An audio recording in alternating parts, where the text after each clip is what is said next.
بسم الله الرحمن الرحيم.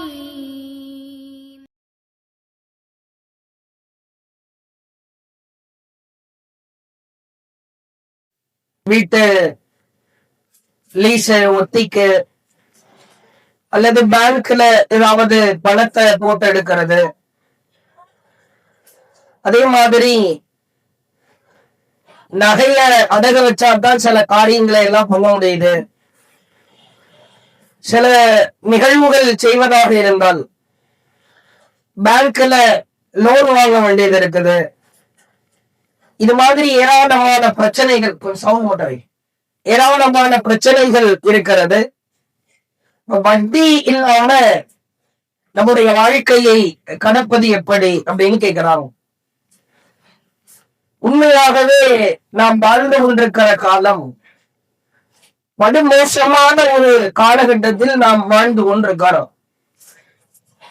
மறுமையினாலுடைய அடையாளங்களாக அல்லாஹ்வின் தூதர் சொன்னார்கள், சம்பாதிக்கிற பொருளாதாரம் ஹலாலா ஹராமா என்று தெரியாத அளவிற்கு ஒரு காலத்தை நீங்கள் அடைந்து விட்டால் மறுமையை எதிர்பார்க்கலாம் என்றார்கள். நீ ஒரு பொருளாதாரத்தை சம்பாதிக்கிறாய், இது ஹலால் தானா இது ஹராம் தானா அப்படின்னு உனக்கே டவுட் ஆயிடும். ரெண்டும் ஒன்றோட ஒன்று நல்லதுல விஷம் கலந்துட்டா எப்படி கண்டுபிடிக்க முடியாதா? அது மாதிரி தான் ஹலால் ஹராம் இரண்டும் கலக்கப்பட்டால் மறுமையை நீ எதிர்பார்க்கலாம் என்றார்கள். நம்ம வாழ்ந்து கொண்டிருக்கிற காலமும் கிட்டத்தட்ட அப்படித்தான். ரொம்ப பெர்ஃபெக்டா பரிசுத்தமா ஒரு வியாபாரத்தை செய்து கண்ணும் கருத்துமா நுணுக்கமா வட்டி கலக்காமல் அல்லது ஹராமான காரியங்கள் கலந்து விடாமல் நம்ம ரொம்ப கவனமாய் வாழ்வது குதிரை கொம்பாக இருக்கிற அவ்வளவு அரிதாக இருக்கிற. கண்டிப்பா நம்மளை சுற்றி இருக்கிறவங்க, காபிரா இருக்கிறவங்க, இஸ்லாத்துல இல்லாதவங்க, ஆடம்பர வாழ்க்கையை விரும்புகிறவங்க வட்டியில் மூழ்கத்தான் செய்வார்கள். ஆனால் ஒரு முஸ்லிம் என்பவர் போதும் என்ற மனதோடு தன்னுடைய வாழ்க்கையை அமைத்துக் கொள்ள வேண்டும். ஷைத்தான் பல வகைகளில் நமக்கு சூழ்ச்சி செய்வார். ஷைத்தானுக்கு எவன் பாவத்தை செய்கிறானோ, பெரும்பாவத்தை செய்கிறானோ, இறை கட்டளைகளை மறுக்கிறானோ அவனைத்தான் ஷைத்தானுக்கு ஒப்படைக்கும். ஆனால் வட்டி என்பது ஒரு மாபெரும் பெரும்பாவமாக இருக்கிறது. நீங்க திருக்குறான்ல பார்க்கலாம், உச்சபட்ச பெரும்பாவம் எது அப்படின்னா ஷிர்க்குதான், அல்லாஹ்வுக்கு இணை கற்பித்தல். இந்த இணை கற்பித்தலுக்கு அல்லாஹ் கொந்தளிக்கிறத விட, கோபப்படுறதை விட, ஆத்திரத்தை அள்ளி கொட்டுறதை விட, அதுக்கு உதாரணம் சொல்லி புரிய வைப்பதை விட வட்டிக்கு அல்லாஹ்வுக்கு உதாரணம் சொல்கிறார்.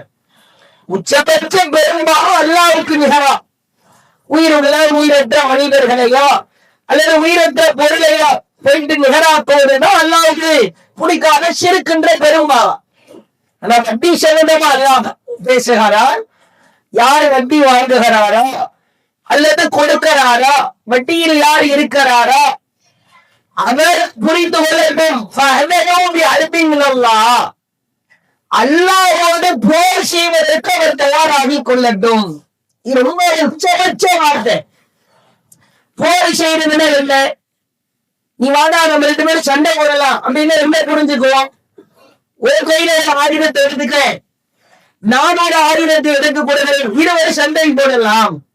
இந்த வார்த்தையை அல்லாஹ் பயன்படுத்துறான். சரியா? என்ன நீ வட்டி வாங்குறியா, வட்டி கொடுக்கிறாயா, வட்டிக்கு ஆதரவாய் நிற்கிறாயா, வாட 2 பேரும் சண்டை போடலாம். மனிதரோடு மனிதனால் சண்டை போட்டால் அது வெற்றியோ தோல்வியோ வருவதற்கு வாய்ப்பு இருக்கிறது. அகில உலகத்தை படைத்திருக்கிற ரப்போடு சண்டை போட முடியுமா? வாய்ப்பே இல்லை.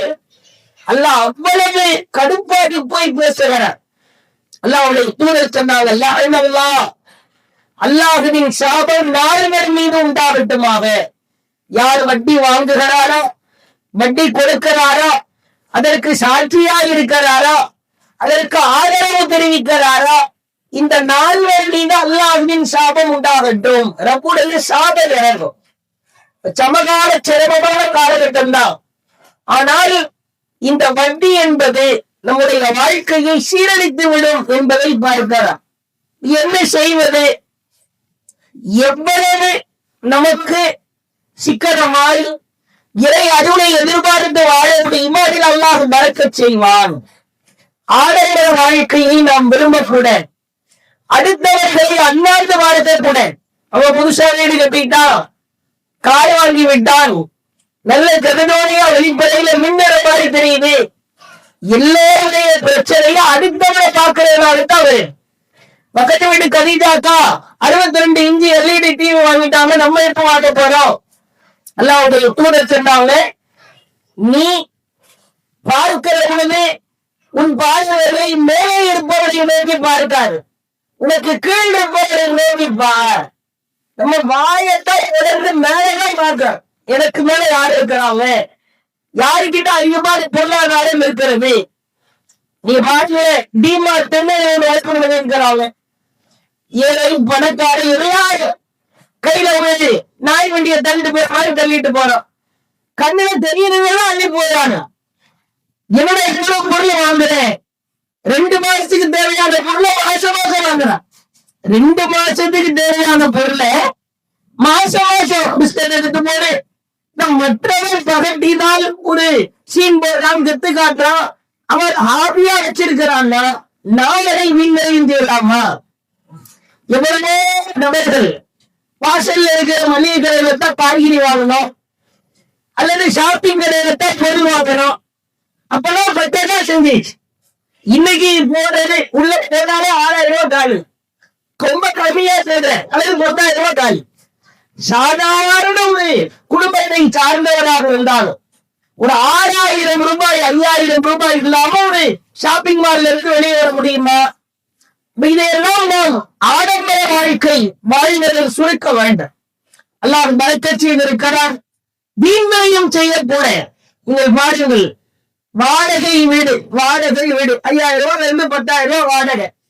ஆனா ஒத்திக்கு கொடுக்கிறாங்க 5 லட்சம் ரூபாய் ஒத்திக்கு கொடுத்து இருப்பதை பார்க்கிறோம். இந்த மாதிரி லீஸுக்கோ ஒத்திகைக்கோ ஒத்திக்கு விடுவது மார்க்கெட் ஒத்தி தான்.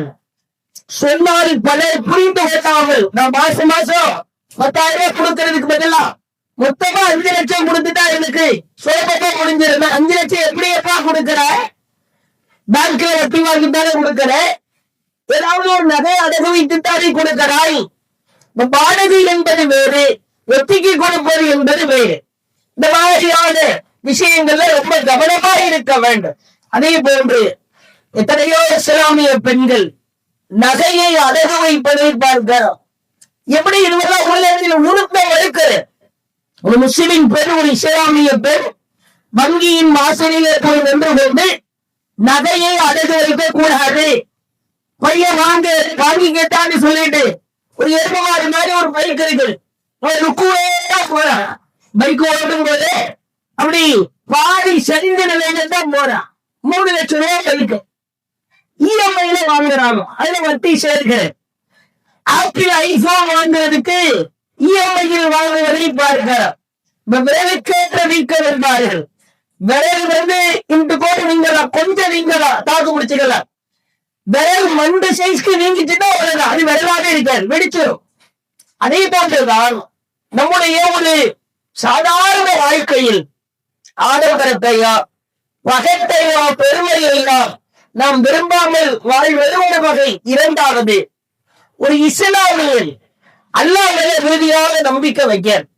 கண்டிப்பா அல்லாஹ்வுடைய தூதர் சொன்னாங்க,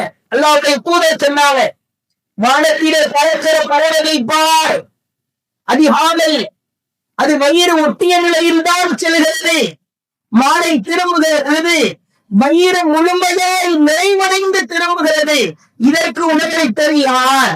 அல்லாஹ்வுடைய தூதர் கேட்கிறார், அல்லாஹ் கேட்கிறார், அந்த பறவைகளுக்கு நீங்க உணவளித்தீர்களா, நாம் உணவளித்தோமா? எந்த குழந்தையாவது பேக தூக்கிட்டு போதா, அல்லது இந்த பறவைக்கு காலுக்கு கீழே ஒரு கேரி பேக் மாதிரி கவர் மாதிரி கட்டிக்கிட்டே பறக்குதா? பொருட்களை எல்லாம் சேவ் பண்ணி வச்சுக்குவோம். அன்னைக்கு சாப்பாடு கிடைக்குதுன்னா அன்னைக்கு மட்டும்தான். அல்லாஹ் இதை வைத்து உதாரணம் சொல்கிறார். அவர் வனிதா முட்டாள் பறக்கிற பறவையை பாடுறா, அதுக்கு டெய்லி சாப்பாடு கொடுக்கிற எனக்கு உன்னை படைத்திருக்கிற நான் உனக்கு உணவு கொடுக்காமல் இருப்பேனா? அல்லாஹ் கேட்கிறார். அல்லாஹ் இறுதியான நம்பிக்கை வைக்க நம்ம வட்டியில இருக்கிறோமா, அதுல இருந்து வெளியே வருவதற்கு முயற்சி செய்ய. வட்டி கலக்காமல் என்னால் வாழ முடியும், வாடகை வீட்டில் வாழ முடியும், நிறைய அடகுவிக்காக வாழ முடியும். ஒரு பொருள் என்னால வாங்க முடியலையா, காசை கொஞ்சம் ஏதாவது சேர்த்து அது சேர்ந்ததற்கு பிறகு வாழ முடியும். இது அல்லாஹ்வோட நம்பிக்கை வைக்க. இறைவா, அல்லாஹ்வுடைய தூதை கேட்க சொன்னாங்க, இறைவா என்னுடைய வாழ்க்கையில் ஹராம் கலந்து விடாத அளவிற்கு நீ பாதுகாப்பு தருவாயாக பிரார்த்தனை செய்ய. கண்டிப்பா வட்டி இல்லாமல் சமகாலத்தில் நமது வாழ்க்கையை 2 வகைகளில் அமைத்துக் கொள்ளலாம். நாம் ஏழையாயிருந்தால், காசு பொருளாதாரத்தில் கொஞ்சம் குன்றியவர்களாக இருந்தால், பகட்டிற்காக பெருமைக்காக மற்றவனை பார்ப்பதை விட்டுவிட்டு நமக்கு கீழ்நிலையில் உள்ளவனை பார்க்க வேண்டும். 2வது, அல்லாஹ் நிச்சயம் எனக்கு தருவான், ஹலால் படி நான் வாழ முயற்சித்தான், ஹராமை விட்டு அல்லாது என்னை நிச்சயம் வெளியேற்றுவான். இந்த தவக்கல் இருக்கிறது அல்லவா, இந்த 2ம் வட்டி என்கிற மாபாதக செயலில் இருந்து மீட்டெடுக்கிற ஒரு ஆயுதம். அல்லாஹ்வுடைய தூதர் சொன்னாங்க, எவன் வட்டி வாங்குகிறானோ, வட்டி கொடுக்கிறானோ, நாளை மறுமையிலே இரத்த ஆற்றில் நீந்தி கொண்டிருப்பான். இரத்த ஆறு, நான் வட்டின்றது ரத்தம், அடுத்தவர் ரத்தத்தை குடிக்கிறேன். அந்த ரத்த ஆற்றில இருந்து நீந்தி கரைக்கு வருவானா. கரையில வாங்கவர் பிரம்மாவோட பாயாங்கல்லை வைத்து அவன் வாழ்க்கை நேராக போடுவாரா. திரும்ப அவன் ஆற்றினுடைய அந்த மூளைக்கு போவார், மீண்டும் நீந்தி வருவார், திரும்பவும் கரை எடுத்து போடுவாரா. இப்படியே அவருடைய வேதனை இரத்த ஆறிலேயே அவன் சாகடிக்கப்படுகிற வேதனையா இருக்கும் என்று அல்லாஹ்வுடைய தூதர் சொன்னாங்க. வட்டி என்கிற பெரும் பாவத்தில் இருந்து அல்லாஹ் மீது உறுதியாக தவக்கல் வைத்தால் நிச்சயம் விலகி வாழலாம் அப்படின்றத அந்த கேள்விக்கு பதிலா சொல்லிக்கோ. கேள்வி நம்பர் 2.